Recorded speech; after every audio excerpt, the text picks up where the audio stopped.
Sport Business. Global Sports Intelligence. Hello and welcome to this week's edition of the Sport Business Podcast, getting you up to speed with the stories powering the global sports industry. I'm Catherine Davies, America's Bureau Chief of Sport Business, and I'm the host of this weekly podcast. This week, I'll be joined by Ben Cronin and Jonathan Rust, who are going to bring us up to speed on Dutch brewer Heineken and the extension of its global sponsorship deal with Formula One, as the company comes to terms with the likely loss of a 3 decades-long association with the UEFA Champions League. Then Martin Ross will join John and myself to dig deep into the latest financial report from TKO, parent company of global properties such as UFC and WWE, as well as the IMG agency and hospitality giant On Location. We'll wind up with a look at what stands out for us in the coming week, including stellar final ratings for Game 7 of Major League Baseball's World Series, modern pentathlon piracy, and championship football in the snow. All this is coming your way in just a few moments. Before we start, we'd like to remind you, our listeners, to please leave us your feedback on today's podcast in review on the Apple Podcast and Spotify platforms. Let us know if you like what you're hearing and what you'd like to know more about. Now, let's move straight on to our first topic of the day. I'm here with Ben Cronin, Sport Business Global Sponsorship Editor, and Jonathan Rust, Global News Reporter, who are going to dig deep into Heineken's latest sponsorship wins and losses.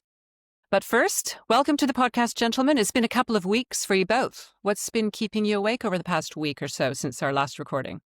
I'm not sure if it's keeping me awake, but it's keeping my bank manager awake. I went to Copenhagen last week with the kids for half term, and what a beautiful city, but a very expensive one. I went to Malmo as well. I got the train over and noticed that Sweden and Denmark are both bidding to host Euro 2029, the next Women's Euros. I think the decision's in a couple of weeks' time. It's quite a competitive bid, but I'll be backing them, but I think I'll need to save up a few more krona if I'm to return. Well, I'm finding London very expensive myself. I think I'm single-handedly supporting British Rail with all my train journeys. Well, this is it. This is coming from someone that's happy to pay £8 for a pint in London. So that's how I felt the pinch in my wallet still. So, right, Ben, what's new with you? Where have you been? I haven't seen you for about 3 weeks now in the pod. Hi, Catherine. Yeah, I've been on holiday like John as well. Unfortunately, I don't have the budget to go to Scandinavia like him. I took 3 days off. I've had kids' Halloween parties, and I was actually, funnily enough, I was in a spa with my wife last Thursday, and typically the news about the AB InBev story broke just as I was getting out of a steam bath. So quite upsetting that we missed that one because we were a bit close on it. But at least I'm well relaxed and rested after the break. I just want to add, actually, on this, Ben's being a little bit coy there. Ben was on top of this for some time, and yeah, he did have his holiday, but he had this story that we're going to talk about and had been sourcing it and just basically got to the point where he was almost ready to run it. So just to give him a little bit of kudos, because I think he's playing down the fact that he was on top of it. He was well on top of this story and just missed the boat slightly, as unfortunately these things happen, but we plenty of analysis we've got now for you. Yes, well, Ben will have the benefit of being able to tell us all what he thinks about the new deal, Formula One's sponsorship with Heineken, and also what's going on with Heineken and the UEFA Champions League. Ben, what is happening there? There was a story, as I said, as I was on holiday last week, the news broke about the fact that AB InBev had entered a period of exclusive negotiations with UC3, which is the new joint venture between UEFA and European clubs that's managing UEFA's men's club competitions. So effectively, that's pretty seismic news. There's always been this competition between AB InBev and Heineken for the Champions League beer rights and the Europa League and Conference League. But this time it looks like it's actually going to happen. AB InBev are going to force Heineken out. That's massive news just because of how synonymous Heineken is with the UEFA Champions League, especially. I've heard they've actually done consumer research, and when the Champions League anthem comes on, people actually think of Heineken when they hear that theme tune. They're fully embedded there. They will have been there for 33 years when the deal comes to an end. There's a lot of interesting dimensions to the story, not least because this is the first cycle that RFP and managing the rights on behalf of UC3. There's also the personalities involved. A few people who have previously worked for Heineken or have relationships with AB InBev, as John will allude to in a minute. The reported number, and I haven't been able to fully stand this up, is that it's 200 million euros per annum, which would be an absolutely huge uplift compared to what Heineken was understood to be paying, or is understood to be paying in the current cycle. We should stress that it's not set in stone. As I said, they've entered an exclusive period of negotiation, so it's not sort of signed, sealed and delivered. If that 200 million figure is correct, yeah, it would be a 60% increase. That would be a sizable chunk of what our understanding is. RFP have been set a €1 billion per annum sponsorship target. So that would get them well on their way. And that target is itself a 33% increase on the 750 million per annum that their team were targeted in the current cycle. So it would definitely be a very, very strong start for RFP. So Ben, you were telling me earlier about the background and the people involved. And I think, John, you know about the personalities who are involved in this story and why they make this story more interesting. Yeah, it's really interesting. And I guess at top of this, at the top of relevant is Stephen Ross, the owner of the Miami Dolphins, hugely rich billionaire US owner. Miami Dolphins Hard Rock Stadium, which obviously hosts the Miami Grand Prix as well. So plenty of assets there. And we understand, people that Ben and myself have spoken to, is that, the sponsorship is a big play for RFP. We know that. We've talked before.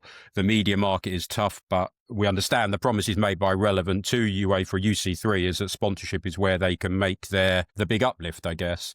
And as we understand it, there was a bit of a snazzy dinner that was hosted in New York not that long ago with some brands that were invited. Really kind of Stephen Ross laying on the charm offensive, I think, on this. Perhaps that's where the AB InBev deal has come out of. But if you look at the Dolphins, for example, they actually have commercial relationships with both AB InBev and Heineken. Heineken in 2021, I believe, became it's their first deal in the NFL was with the Dolphins. They became the official import beer.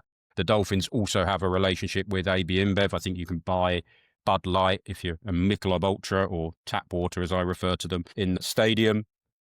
So you've kind of got that section. Now, it's not a surprise that, a sports brand has got a deal with these two brewers, because it's not like 20 years ago when there were multiple beer suppliers or, there's so much consolidation in that market that it's really those two and maybe a few others. So that's maybe not a surprise. But then you start, again, a deeper dive into the personalities. If you look at Relevant Football Partners, their, I think, Director of Commercial Strategy and Partnership is his title, and that's Benjamin Blanco. Most people in the industry know Benjamin Blanco as the ex-sponsorship chief at Heineken. Worked a lot on those Champions League pitches over the years. So he knows exactly what the brands want from the tournament and the price involved. And then kind of if you're going to go up a level, his boss, Brian Oliver, is the Chief Commercial Officer at Relevant Football Partners. He joined from the PGA Tour in around about, I think he officially came on board in about May, June time.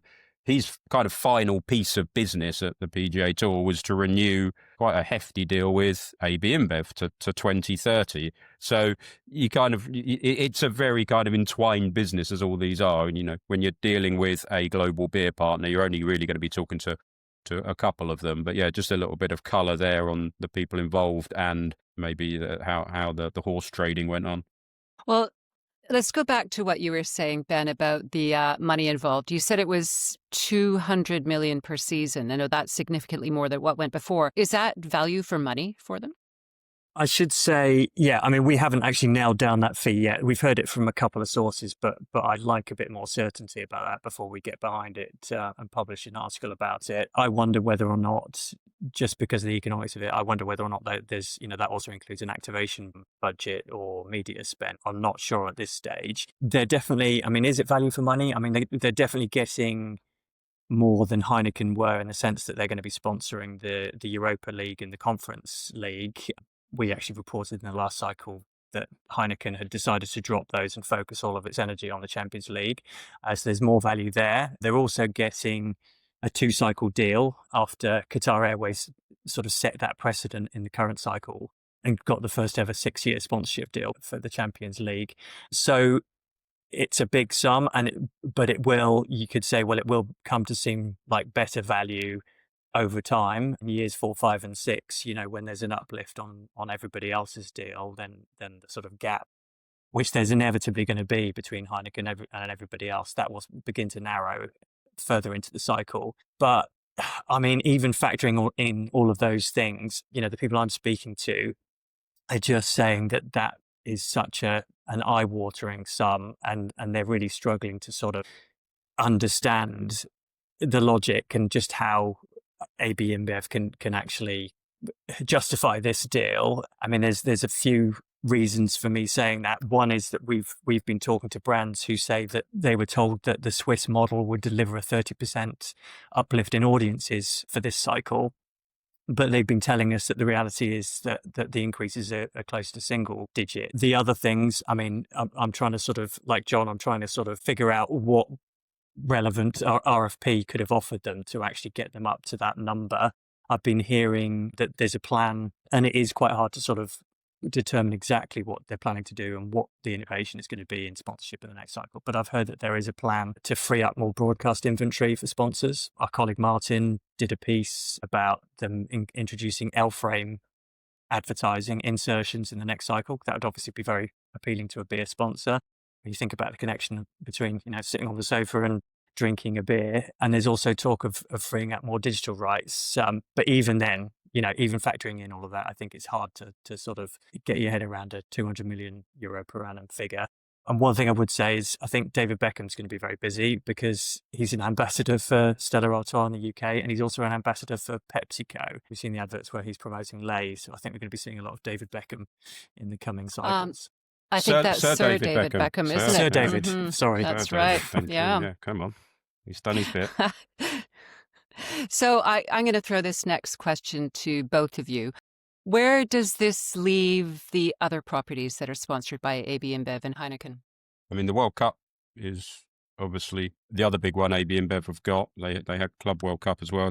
Is it right, Ben, that their World Cup deal ends after the US? That was the one that they kind of topped it up for, right? That's my understanding. Yeah, I think that's the big prize if you're AB InBev. The World Cup in the US is obviously a huge draw. And there was a perception they did the FIFA Club World Cup, and that might have been a kind of done as a package with the FIFA World Cup, supporting that sort of expansion and the revamp of that tournament. So yeah, that's one they've got. And then they've got the Olympics as well, haven't they? Yeah, 2032, I think that one goes till, so they've got a longer run in on that. Yeah. I guess with the beer, you've always got to look at what happened with Qatar and the issues around selling the beer. Once you start getting into 2034 FIFA World Cup, obviously it's Saudi, potentially 36 is potentially a Qatar Olympic Games. So there's a little bit of, let's say it's not black and white going forward on the beer front, but certainly, I mean, Ben and I have been talking about, who else is still involved in the beer space, really. And it is those two. And then you've got Carlsberg from a European point of view on the national team. Other than that, if you're talking about the prices that we've been talking about, you're ruling plenty of them out of the offering at the moment. Yeah, it's I was speaking to some people and they were saying it's a good job there isn't a sort of Saudi-based brand to sort of stoke up a bit of competition. I think, yeah, as you say, Carlsberg are probably the only conceivable other company that could do it, but they're locked into the national team football. The Chinese brewers, it's not really conceivable that they're going to suddenly pop out with a 200 million euro per annum offer. So yeah, it is really a field of two, and they've been very good at stoking up prices for each other over the last 30 years, effectively. But just on the Olympics one, I think I've heard if anything's going to give, I think it would be, if they haven't agreed it already, I'd say the FIFA deal. If they haven't agreed an extension already, I'd say that was the one that was the most in jeopardy. Could see 2026 being a very good swan song for them. They replaced that Spain, Morocco, Uruguay platform with the Champions League. So they've got, which is popular in Europe and Latin America, and it's a year-round platform rather than a big jamboree for 4 weeks every 4 years. So that makes up for that. And then they get out in good time, as John says, ahead of Saudi, just given that sort of context of what happened in Qatar. But I've heard that they're actually very happy with the Olympics deal. We reported that they'd seen triple-digit volume growth for Corona Zero off the back of that. So, I mean, it doesn't come up for a long time anyway. It's locked in until 2032 because they've just renewed it. So the IOC has arguably got less reasons to be worried. Ben, do you think that the announcement of the Formula One extension with Heineken is connected to the UEFA Champions League news? I don't think so, no. Maybe the timing of the announcement might be, but no, I think so. From speaking to people in the industry, I think that one was actually agreed a while ago. So it's not immediately connected to it. It is an early renewal. We reported that they'd actually agreed a 5-year deal back in 2023. So it wasn't due to expire until 2027. But things have changed, which have had an impact on their existing package. So they agreed a global partner deal, which included the rights to races like the Dutch Grand Prix. They've always gone big on the Dutch Grand Prix as a Dutch brewer. Mexico is another race where they really go to town. But the fact is the Dutch Grand Prix is going to be off the calendar fairly soon. Next year's race, 2026, is the last race. So they were kind of, their hand was forced. They had to really renegotiate their package because of that. There's also the fact that parallel to that, so interestingly, the rights to the Vegas Grand Prix, they're sold as a standalone proposition. So because it was a new race, they agreed a 3-year title deal for Vegas. So that actually was up for renewal. So I think they just had a lot of loose ends that they needed to tie up. So they got in early and did the renewal. An interesting sort of side note to that, I bet if you're F1 now, you'd be absolutely kicking yourself that you didn't wait and see how the UEFA situation played out, because they'd have been in a very strong position. They knew that Heineken had just lost the UEFA Champions League, or was likely to lose the UEFA Champions League. And they'd have gone into the negotiation thinking, well, they've got a scarcity mindset here. They're going to be very worried about losing another top tier global asset like F1. So yeah, short answer, I don't think they're connected. If I had to hazard a guess, I think they might have pushed the announcement out a little bit earlier. If I were Heineken, I might have, announced it around the Vegas GP or something like that. But I think they might have, pushed the announcement out. They've got a share price to worry about, and obviously last week would have been fairly bruising for them, and they might want to sort of offset that with some good news. John, this next one is for you. You reported on a recruitment drive for RFP today in a story on Sport Business News. What is the latest on that? Do you know of anything new? Yeah, it's more, I think, a sign of how fast things are progressing. We know publicly, obviously, about the exclusive negotiations with AB InBev now. It was only about a month ago that the news came out that they were looking for someone in this beer category, and straight away, 3 weeks later, the negotiations are just with AB InBev. So what they're moving to now, RFP, is filling up kind of the second half of the sponsorship team, if you like. So the first bit that came on board were those selling, and now they're looking for a head of partnerships in the sponsorship and licensing team. So it's essentially somebody to come in and manage the relationships with the top sponsors, potentially as many as 12, as Ben said. Now they're looking for, it's a very senior role. It's somebody that's going to report directly into Ben Blanco, who we talked about earlier.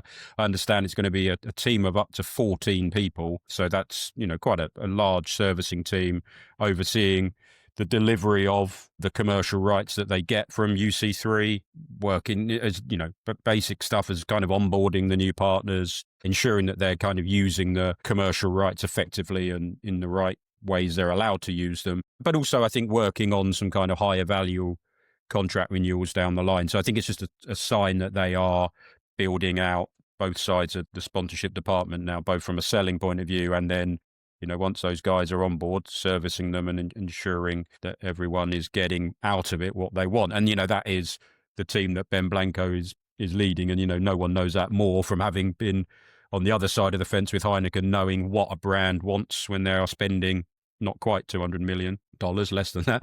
But if you're spending $200 million, you're going to want a lot for that money. So, working within the UC3 guidelines. So, yeah, that's a story that went on sportbusiness.com on Thursday. They're looking to fill that pretty quickly. It will again be a London-based role, which is where the kind of strength of that team is being built. Right, gentlemen. Well, the one detail in your story, Ben, that stuck out with me was the endorsement deal that Heineken struck with Max Verstappen, the Formula One champion, the Dutch champion, and they took the earliest opportunity to sign the deal once he turned 25, because EU and UK laws prohibit people under the age of 25 from endorsing any kind of alcoholic drink.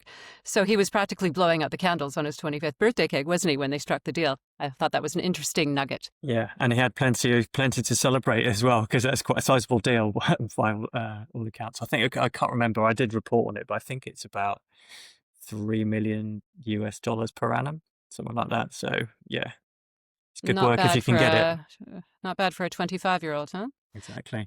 Amazing. Right. Oh, well, thank you, gentlemen. That was a lot of really solid insights there that I'm sure will be news to a lot of our listeners. Thanks again, Ben. You're off now. John, you'll be joining us for the next segment of the podcast with Martin Ross, and we'll be back in just a minute. Stay ahead in the business of sport with Sport Business newsletters, covering the biggest stories driving the industry, delivered straight to your inbox at no cost. Sign up today at sportbusiness.com. Welcome back to the Sport Business Podcast, bringing you the latest sport business industry news and insight. Now, John has stayed on the line with me here, and we're joined now by our global news editor, Martin Ross, up in Glasgow, to shed some light on the TKO Group's third quarter financial results. But first, Martin, it's been a couple of weeks since we last had you on, and I think you've been on nearly every single podcast since we launched earlier this year. So how are you? What's new in your neck of the woods? Yeah. Hi, Catherine. I've survived another Old Firm game. We won't talk about that because we lost. I want to talk about baseball, which may surprise you and others. I'm not a baseball fan. I wouldn't pretend to be a baseball fan. I've been to 3 MLB games in my life, though. A quick complaint about the Sky coverage, actually. Well, I say the Sky coverage. It's on TNT Sports in the UK, but I was watching on Sky Q. I recorded the game 7, which was epic for anybody.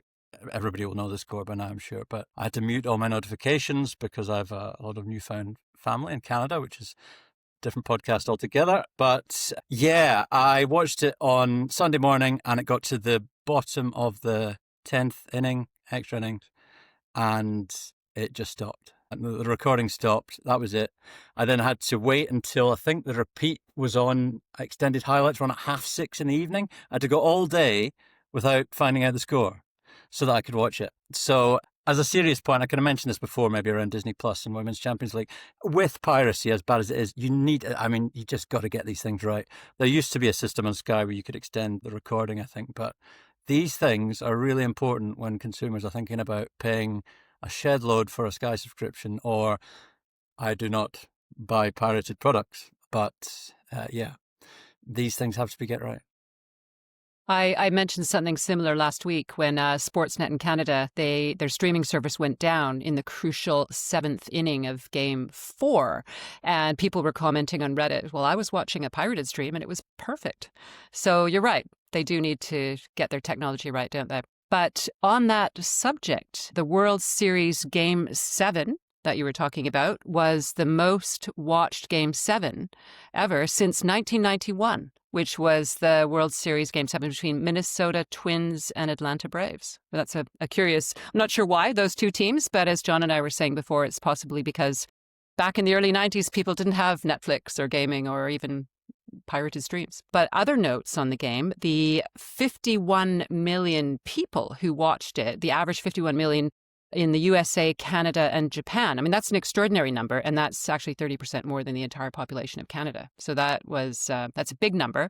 In Canada, where the Blue Jays lost the final, there were 11.6 million people who watched the match, which is the second most watched broadcast across all genres in Canadian television history. First one being the gold medal game in the 2010 Olympics. So extraordinary numbers. There was a record 1.1 million who watched on French-speaking channels in Canada, and that's the most ever. And at one point, a quarter of the population of Quebec was watching the game.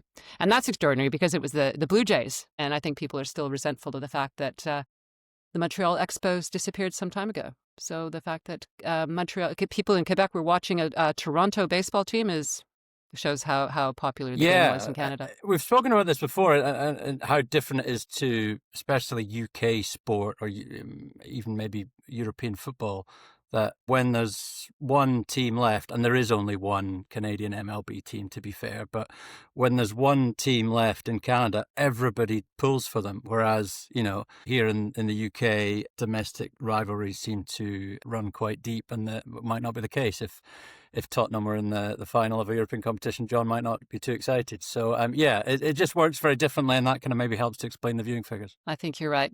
Well, let's move on to the subject at hand. Martin and John, you're going to tell me about the third quarter financial results of TKO, which, of course, is the parent company of mixed martial arts property UFC and WWE, professional bull riders as well.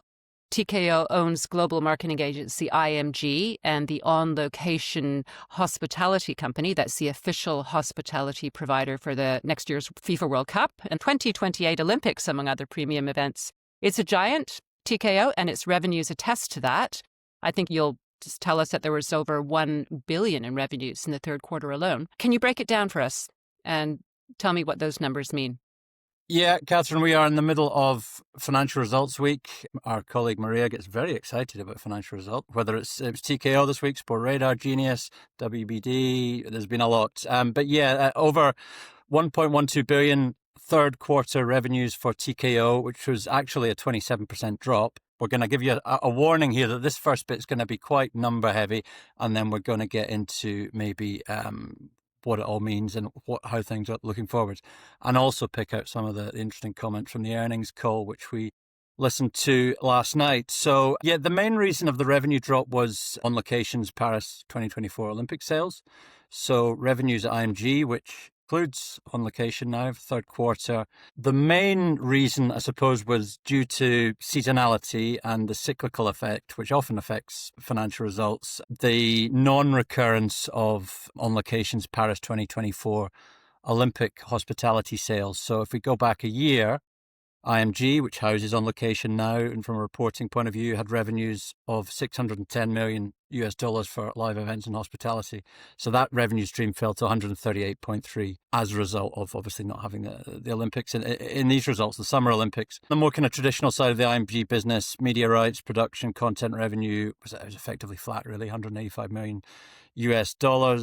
Obviously, during the period with Wimbledon, US Open, and IMG advising on some of the TKO's big deals with Paramount and ESPN across UFC and WWE. EBITDA IMG rose actually to about $116 million due to a decrease in expenses. Now, obviously, this is partly related to the Olympics rights fee for TKO and the decrease there that would have been involved in last year's account. It's interesting, isn't it, on location? On location? Too many ons. Trying to actually speak to people about the hospitality market, and it's always kind of difficult to actually dig into the success or not of the hospitality program. But I mean, the loss associated with the Paris Games obviously you've seen the revenue drop there, obviously, so there was money made, but the amount of money that was spent compared to how much was brought in, it really was a kind of loss-making start to their Olympic cycle, wasn't it? I mean, they've got the World Cup next year, and I'm pretty sure that will be a much bigger success. I think it's easier to sell, Scotland against Costa Rica than it is equestrian or fencing, maybe. I'm not sure, Martin. Yeah, but it's a tough one. It is. I think there was a strategy. I mean, if we look back to the podcast we did from the Soho Farmhouse, Mark Shapiro had talked about this, and related also to media rights guarantees that were put down. Also, On Location had to put down some big guarantees to, he didn't say it to establish market position, but I would perceive it to be that way. If you're going to come big into this business, and that was a big old and landmark deal with the IOC for 3 different Olympics, that comes at a cost. So, he did say to us that they were looking across the business, whether it's On Location or media rights, that they would evaluate minimum guarantees and only do it if they made sense. But yeah, certainly this Olympics deal comes at a cost and continues to affect the financial results from a revenue, but then also obviously from an EBITDA or loss-making point of view. They do specifically describe it in these latest results as a Paris 2024 as a loss-making event for On Location, which, is not something that often gets involved in the PR around, obviously, the hospitality sales, etc. But it is a very difficult one to drive down and get lots of detail on, as you can imagine. Martin, what about UFC? I know that they've been affected by seasonality as well, and I think their third quarter numbers were down year on year. What insight do you have into that? Yeah, that's why these figures are always sort of slightly dangerous looking at, you look at revenue drops or EBITDA drops or whatever. It is all often linked to seasonality and how successful maybe events were a year ago or the number of events. So in this most recent period, UFC had 10 events. They had 1 fewer numbered event. And also this time last year, they had the huge sort of UFC 306 event at the Sphere in Las Vegas. That included a sort of first ever presenting sponsorship or title sponsorship, I think, with Riyadh season. So lots of revenue flowed in at that time, which hasn't quite been replicated this time around. So as a result, revenue was down 8% to $325 million US. Media rights production was down about $16 million US. Live events hospitality was down about $8 million US. And EBITDA fell by 15% to about $166 million. On the flip side, though, WWE reported quarterly rises across everything, the 4 revenue streams, so media rights, production, live events and hospitality is the second one, sponsorship, and then consumer licensing. So, yeah, that was largely part down to, and we'll maybe talk a little bit about hosting fees in due course, but certainly also higher ticket sales revenues, first ever 2-night SummerSlam, and WrestlePalooza. No, I didn't watch it either, but a big thing in the States, and there was kind of the jumping off point for the new big deal with ESPN. And just a quick note on sponsorship, which went up 84%, lots of new deals across different sectors, and EBITDA was up 19% to $208 million US. Our industry loves talking about EBITDA because it doesn't include, obviously, all the costs and so on. TKO's gross debt is $3.76 billion though at the end of September, so we'll maybe throw that in for some context. Finally, on the results, and this is the end of the finance heavy bit, would be everybody wants to know about bull riding. It's included in corporate and other, so the segment revenue rose by 17% to $63 million. Also includes the Zuffa boxing fees that TKO gets through its new boxing setup, what we also spoke about on our previous podcast. Right. Well, that numbers heavy bit is done. Martin, you listened to the earnings call. What did you learn from listening to that? I think that Mark Shapiro made some pretty key statements, didn't he? He did. Yes. Nick Khan as well, president of WWE. These guys love an earnings call. It's quite funny listening to them. There was at one point the operator said, that'll be our final question, no more question. And Nick Khan actually interjected and said, thanks, everybody. We have an extra couple of minutes. Why don't we take another question? So, yeah, they are very good at taking questions. They're very good at, talking about the product as they should be. There was a few look ahead items which we learned from the call. Certainly UFC look ahead is going to be better in Q4, more events, 4 numbered events and more live audience events. So we can expect not recovery because, they're not in a bad way, but a better quarter in Q4. IMG look ahead. There's minimal kind of impact things here, like the Gulf Cup will not be in Q4. It was last year. There'll be an increase in costs on location related to Milan Cortina.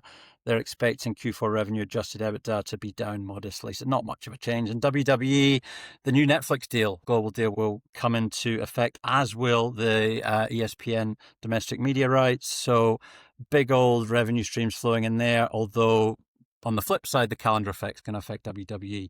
What were the interesting bits we learned? I thought there was some quite illuminating stuff around pay-per-view. We spoke about this on the Soho Farmhouse, Down at the Farm podcast, when we had sound bites from Mark Shapiro. I'd encourage people maybe to listen to that again if they want to learn more around the strategy for TKO as a business across pay-per-view, particularly in the States. They were also asked about whether UFC was still a big sort of thing, pay-per-view internationally. It's no longer going to be a pay-per-view prospect in the US following the Paramount deal, and there's subsequently been a deal with Paramount covering LATAM and Australia. So Mark Shapiro was asked about, whether pay-per-view still resonated internationally for UFC. He said there are very few markets where we actually did transactional pay-per-view and have deals to sell on a transactional basis. Legacy-wise, we're looking at Australia and Canada, the 2 big markets. Now, that's a reference to Foxtel, which still has the pay-per-view rights in Australia for UFC's marquee number events. And then he also said those are really only 2 major markets where we're still selling on a transactional basis. So, yeah, keen again, a bit like he was in September there, to play down the impact of pay-per-view for UFC as a business and across TKO as a whole, really. Yeah, the Foxtel deal you mentioned there, obviously that what was interesting there is that Paramount is one of the territories they've expanded to, right? So they obviously got the big US deal, then recently extended that into LATAM and into Australia, where they're going to, I think, have about 30 big events, I think they're going to show, but not the pay-per-views, which are going to stay on Foxtel. But I think it just shows that Paramount initial deal, TKO for UFC in the US, it's started in LATAM and Australia. The people we speak to think that could go even more broader than those nations. I think that's one to watch. But and as you say, that will really be a Paramount Plus play rather than a pay-per-view play. And then again, I've spoken to people in Sporto. I spoke to PFL, John Martin, the CEO there, whose rights are up in the US next year. Spoke to some of the kind of boxing folk, and I think it's wrong to say kind of pay-per-view is completely dead. I think there still is a place for it in real heavyweight boxing terms, certainly, but I think just the volume that was on pay-per-view was just too much, I think. And I think that's where, certainly in boxing, I think you're going to see fewer pay-per-view fights, but there still will be the big ones in certain territories that make sense to do. But I think, that the numbers just don't make sense for some of the, unless it's a real kind of high-profile bout. I think that's where it's going to kind of drop off. Catherine, is it anecdotally, is it a thing? I mean, it is a thing in Canada, but I mean, I know you're not maybe a huge combat sports person. You have other sports you maybe prefer, but pay-per-view, would you be getting your credit card out or your Apple Pay and paying to watch live sport pay-per-view wise, or is it not much of a thing? Well, not me personally, because I don't have TV. We just stream movies, and if I want to watch a live sports event, I'll go to the local pub. I don't know. I within my circles and my kids as well, I don't know anyone who would ever pay per view to watch something, and especially the young people. My kids are all in the early 20s, late teens, early 20s age group, and they don't pay for anything, as we know. So in my experience, it's not. I was slightly surprised by some of the. I hadn't realized. I mean, UFC was still a pay-per-view legacy thing in Canada. I couldn't think of maybe some boxing in Canada, which might be pay-per-view, but I couldn't really think of it. It feels like it would reflect the US market more in it. Not being on the wane. Well, it could just be a case of Canada being a bit of an afterthought. They'll catch up. Martin, just on one thing that interested me about the WWE, UFC, and potentially Zuffa as well as it develops as a property, is the battle to host these events. We've seen certainly the Middle East, Saudi in particular, UAE really wanting top UFC, WWE events, NFL stadiums in the US hosting the big events. We got the tickets in the media. What's the revenue stream from event hosting? Is that something that's starting to kind of show up on the balance sheet?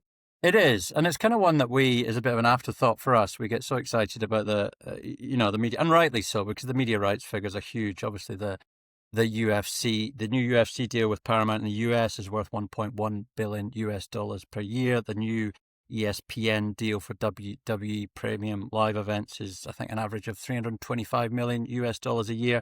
So, yeah, I mean, these still are the main drivers of the business. And, bigger picture, looking at these results we're talking about today, TKO is in a pretty good place. However, hosting fees are becoming certainly more of a thing. We've seen, particularly around WWE, actually. Yes, we've seen, obviously, the move to take WWE or boxing to Saudi Arabia now, but then I think also Australia was become a pretty lucrative one for WWE. There was some great quotes from the very quotable Mark Shapiro in the earnings call, and he was talking about walking the board through, he said, 60 plus different events. So I think by that he means across, the whole of the TKO spectrum. And what he said was, we're in conversations ranging from a couple of $100,000 in cash and in kind to multi-million around the globe. So this is a high margin revenue opportunity that we are approaching like a heat-seeking missile, he says. Oh. And then he went on to say 2026 is one of those years when we'll have an open calendar where we can make more strategic decisions and offer up some of these opportunities to municipalities and tourism boards that are willing to pay. And a large part of that, he said, is due to Raw on Netflix. When you are number one in 29 to 30 countries, he said, week to week on Netflix, that catches a lot of people's eyes. And that kind of opens the door for those conversations we're having with regional governments, municipalities, cities, etc.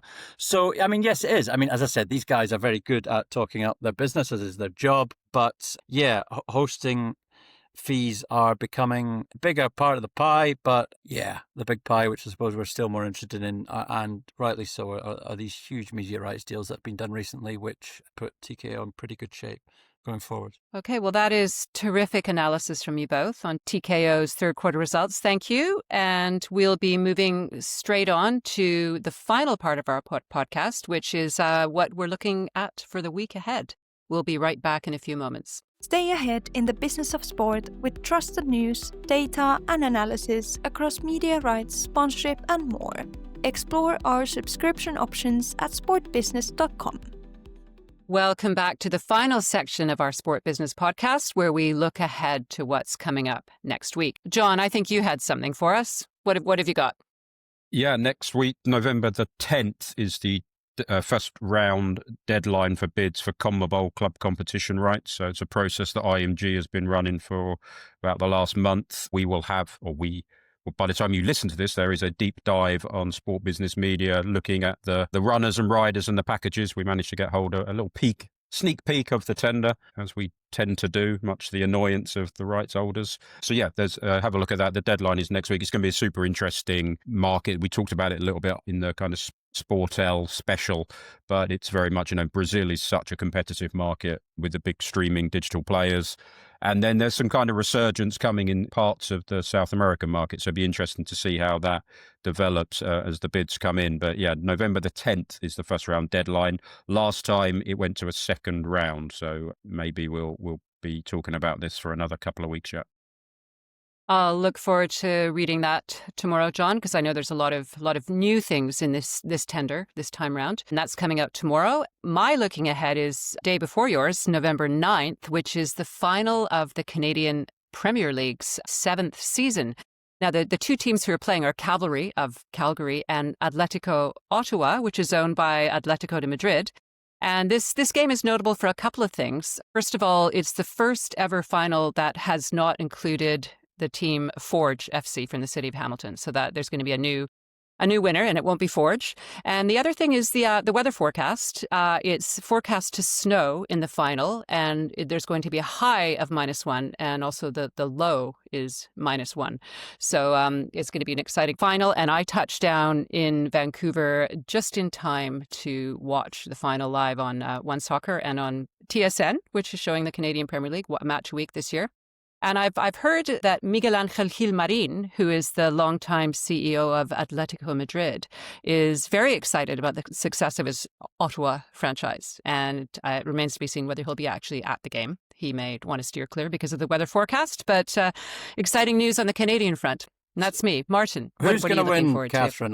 Will it be the charge of the Calgary Cavalry or not? Cavalry. Well, they won the final last year against Forge, but Atletico Ottawa has the best record in the league against Cavalry. They're playing at home. The stadium, they're not opening up the upper bowl, but the seats that remain are sold out. So they have the home crowd on their side. So if I had to bet, I would probably bet on Atletico Ottawa. I wonder where I can watch it. It was on TNT Sports a few years ago. Sure. I'm going to give a shout out to my friend, actually, Tofa Fakunle. He's the assistant general manager of Cavalry FC. I got to know him in my old gig at Transfer Room. He's a lovely bloke, and he's done a great job there. So go Cavalry.